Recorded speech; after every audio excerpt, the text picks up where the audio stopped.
friend, it's Philo. So I just wanted to follow up on my Over the Moon video by making a Wormhole tips video that also has general Evie tips, since I didn't really include those in the Over the Moon video. I just kind of assumed that if you're looking for an Over the Moon build for Evie that you kind of already know the basics of playing her, so I just wanted to include those in this video. Now as to the build, I have a pretty standard Wormhole Evie build, nothing really that special about it. I have Flicker at 5 for the max blink heals, I have Teleport 4 so I can cover more distance when blinking, and the reason why that's at 4 was so that I can have Swift Witch at 4 and get more speed on my Soar. I generally like to run that card no matter what talent I'm playing with Evie, because I feel like her Soar is just way too slow by default and you are just way too easy to hit, and then on top of that, the extra speed on the Soar allows you to cover more distance with it, and it also works especially well with Wormhole when you're doing the Blink Soar combo. You have more time to work with when you come out of the Soar since you're traveling faster during it. So generally what I do is I like to blink at a 45-degree angle either above the enemy or to the side of them. Otherwise, if you blink straight in front of them, you're usually setting yourself up to just get deleted very quickly, since you're staying in their line of sight and making it just infinitely easier for them to shoot you. In my opinion, a 45-degree angle is optimal for getting that distance while also not going so high that you're not traveling so far. Just basic geometry. Another thing about Evie is that CC abilities absolutely destroy her. If you see like more than 2 or more CC champions on the other team, just smash that resilience button, don't even deal with it, just immediately grab it. Even if it's just 1, I might still grab resilience just to play more on the safe side. Granted, you can still dodge some CC abilities with your ice block, but even then, nobody's perfect. You're still gonna get caught with a CC at some point, and it's better to just have that resilience there for when you do. Another thing about Evie is that you can use your sword to fly over some surprisingly high places and get the drop on the enemy team. I did touch on this in the Over the Moon video, and I just wanted to reiterate since it absolutely does apply to Wormhole Evie and just any Evie playstyle as well. So your priority targets with Evie are pretty much just going to be the backline squishies. Occasionally you'll find yourself in a brawl with the other flanks. This isn't really ideal because it's just distracting you from the enemy team's backline damages and their supports, which is your top priority. So try to avoid the enemy flanks when you can.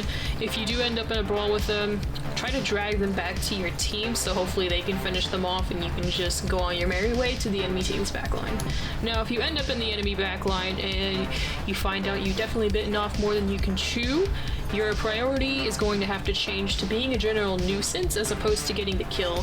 When it's a 3v1, you're probably not going to kill anybody, so you're going to need to change tactics to try and drag them away from the objective and just overall just try to survive as long as you can and use your mobility to distract them, and ideally let your team clean up the enemies that will still be on the objective.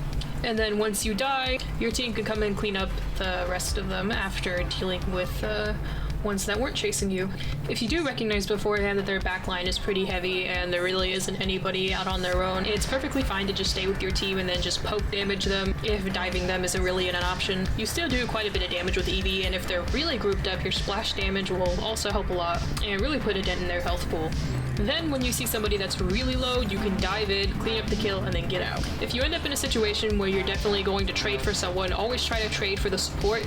Trading for the support is always a good trade because your team can probably get on without your damage just fine, but the enemy team's going to have a harder time without having those heals on them. If your team has another flank or they have an off tank, generally you're going to try to want to travel with them as much as possible going into the fight, and you'll have a much easier time bullying their backline if you have somebody else there with you. Now as for Evie's positioning, so Evie struggles in small spaces. You might think that she would be good since she has blast damage, but Evie really strives with her high mobility, and small spaces constrict that. And an Evie in a small space is basically a fish in a barrel.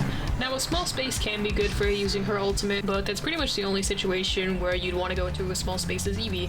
Now speaking of her ultimate, don't be afraid to use it on just 1 or 2 people. You might be holding it, saving it for that fat ult. And while it may be fat, a fat ult is only as good as your team's ability to follow up on it. Because if you do end up ulting on the whole team, that's 5 people automatically looking at you and they're probably going to delete you pretty quickly. Using it on just 1 or 2 people in the backline, ideally the support or really annoying damage, is perfectly fine fine to help you secure that kill in the early fight, and then move on to pressuring the rest of their team. And even though you are flanked, you absolutely should contest or touch the point whenever you can, or rather whenever you need to. Like if your tanks are dead and nobody's on the point and it's overtime, it's the enemy team is 3 points, absolutely go on that point, hit your ice block, just stall that point as much as you can. Blink around, use your wormhole, just be hard to hit, use your sword, just keep yourself on that point, use your ice block last because you are absolutely going to die as soon as you come out of it.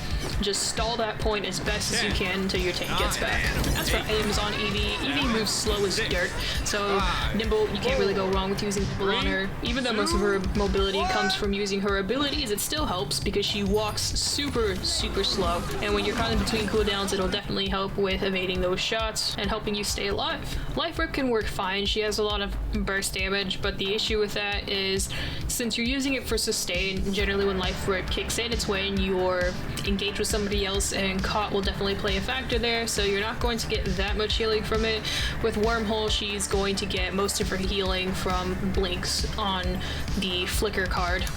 And so in that instance, I'd actually recommend using Kill to Heal over Life Rip, as Kill to Heal still procs on eliminations, and if you're poking a lot, you're going to get that Kill to Heal proc quite a lot. And if it procs while you're low health and ice block, all the better. As well as this, Cronus is also pretty important, since Evie's cooldowns are her lifeline. If she's out of cooldowns, you're pretty much dead. At max Chronos, it'll make it so that her blink goes from 4 seconds to 3 seconds, which isn't that huge of a difference on paper, but it makes all the difference in game. So other than those three, I usually like to leave the 4th slot for the situation in the games. If there's a lot of CC, I like to grab Resilience. If, God forbid, I get stuck on Ice Mines, well, you have to buy Master Writing. If there's just a lot of damage coming in, you know, Haven, there's a million shields, might as well get Wrecker, even though you are a flank. It's not like you're never gonna find yourself in a position where you have a shield in front of your face, and helping break those shields will help your team out a lot, regardless of your role as a flank. Now, this tip you can take with a grain of salt, it's just my personal preference, but I like to play it safe in the early rounds of a game because caught isn't really all that up, and if you really pop off early game, the enemy team is gonna really catch on to what you're doing, and they're gonna be like, hey, focus this Evie, kill this Evie, and you're gonna have a harder time with the rest of the game, since they're gonna be keeping an eye on you and trying to take you out as quick as possible since they recognize that you're a threat. So playing passively for the first round or so allows you to just get like some poke damage and maybe swoop in if they're low, wait for that cauterize to kick in, and maybe at that point they won't really be looking for you as much as they would have if you had just dove in for them straight at the start of the game. Like I said, that one's just like a personal preference of how I play it. Take that one with a grain of salt. That one's just completely up to you. That's just how I like to do it. Stay mobile, always stay moving, always stay a nuisance for the enemy team. Even if you're not doing so hot, even if you can't secure those kills, just focus on being a nuisance and you should be alright. Another general tip I like to do with Evie is when I use my sword, I like to go up high and then stick to the walls as much as I can, since when you're using your sword, you're third person, you can use that to peek corners a lot of the time. And when you're up high, this gives you some more room to work before the enemy team sees where you're coming from, or sees you in general, and you can get an extra shot or two on them before they look at you and actually start shooting at you. Now, another thing about Evie's ultimate is that it actually keeps moving rather slowly in the direction that you're aiming when you fire it off. So if you dive in on a group of people, or rather if you dive in and look down in ult, that ultimate isn't going to go anywhere, it's just going to stay in place. Whereas if you're looking laterally to the side, the ultimate will start moving in that direction, thus making it harder for them to escape if they end up retreating into the direction that your ultimate is moving into. Now moving on to the Wormhole specific tips.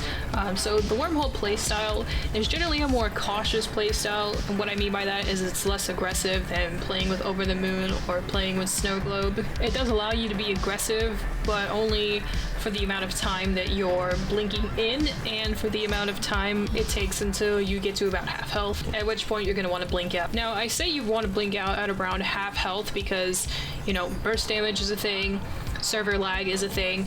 You can try to blink out at the last second, but usually the servers will teleport you, but it won't teleport your hitboxes. So it's better to just get out while you still have the chance, rather than risk staying to get an extra shot in. Speaking of that, so when I say blink in, I mean using your initial blink, and then your blink out is using the actual wormhole part to teleport back to your initial starting position. So when you're blinking in at enemies, if you're blinking in at a full health enemy, it's unlikely that you're going to be able to get the kill on them. At best, you're probably going to be able to poke them, bait out their escape ability, and that's about it. Especially in the early game, when caught is as low as it can be, they're probably going to get healed up, and you'll get the kill on them if you don't miss any of your shots, if they don't use their escape, and if they don't get healed. So that's quite a bit working again. By all means, use Wormhole to get that poke damage, but just keep in mind those factors against you, and just know when you're blinking in whether you're going in for poke or you're going in to secure that kill. If you blink in and you end up getting crippled or rooted by a Grover or an Imani or anything like that, you can use your ice block to cleanse it and then blink back out. If the blink bug happens with Wormhole, where you blink and it just doesn't take you to where you were aiming, sometimes it just blinks you in place, just immediately use your blink back to try and get that cooldown back as quickly as possible. You can also use the double blink to get yourself a quick heal. If you have Flicker 5, that'll give you a 500 burst heal, but only do this in dire situations since you'll be out of your blink cooldown for 3 or 4 seconds. Now, speaking of blink back, so a lot of EVs may always blink back with the intent of getting the full value out of their blink slash wormhole, or making sure they get that heal, but this isn't always necessary, nor is it always recommended, because good enemy players will catch on to your wormhole and they will camp your blink back location, or sometimes the situation just changes where your initial blink location may have been safe where you started, but it's no longer safe for you to teleport back to. So you do not always need to blink back. Unfortunately, it means that it gives you a effective cooldown on your blink to about 7 seconds. But living to flank another day is definitely more important than getting your cooldown back. Now, this goes without saying, but Wormhole is definitely the sort of get in and get out playstyle. When I'm playing against it, typically what I do is I use the knowledge that Evie only has 4 seconds to work when she blinks in, so I can either damage her enough to where she's forced to blink out, or just focus on evading her enough to where her wormhole will run out and she's forced to blink back anyway. But this is definitely hard to do when I have my abilities on cooldown, my escape isn't available, and I'm already at pretty low health. So these are the moments you want to capitalize on if you're playing Wormhole Evie. Try to only blink in when the enemy team is in a vulnerable position, and not when they're at full health and have all of their cooldowns available to them. Initially, try to stay with your team, poke them with damage, bait out those cooldowns, and then dive in. Now, in order to close a lot of distance in your Wormhole, you can use the blink soar combo, where you blink, proc your Wormhole, and then soar in order to make a lot of distance. Do a couple shots, and when you blink back, you are absolutely miles away. Now, the only downside to this is that since you're using your soar in your wormhole, you have less time to work with, so I recommend only doing this to quickly secure a kill on somebody who's far away, or just do that poke on an enemy sniper to try and make them panic into retreating a little bit, and giving your team just a little bit of a grace period to work without that sniper looming in on them. With Wormhole, another strategy I recommend is if you're in a duel with someone, you can blink behind them, get a shot off on them before they turn around, and then once they turn around and start shooting at you there, then you can blink back and then repeat the whole thing again. You know, take a shot at them and then they turn around at you. After that, you can use your sword to make them look around and confuse them a bit more until you get your blink back, and then do it all again. Though on the second round, you won't have your sword available to you. You might have your ice block, but hopefully you don't need more than 2 cycles of that before you can clean them up. Generally, with the Wormhole playstyle as opposed to the Over the Moon playstyle, you're going to be using your blink to engage and then saving your sword to get out. You don't want to use both to engage, because then the only thing you're left with is your ice block or maybe your blink.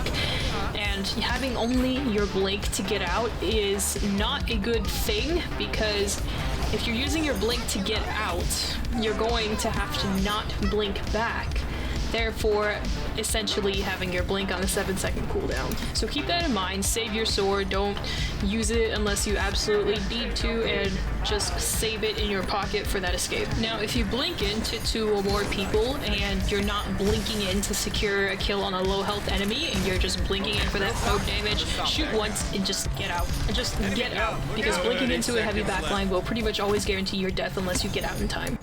So that's about it. Let me know what you think in the comments, and also let me know what other champions or builds that you want me to cover in the future down below.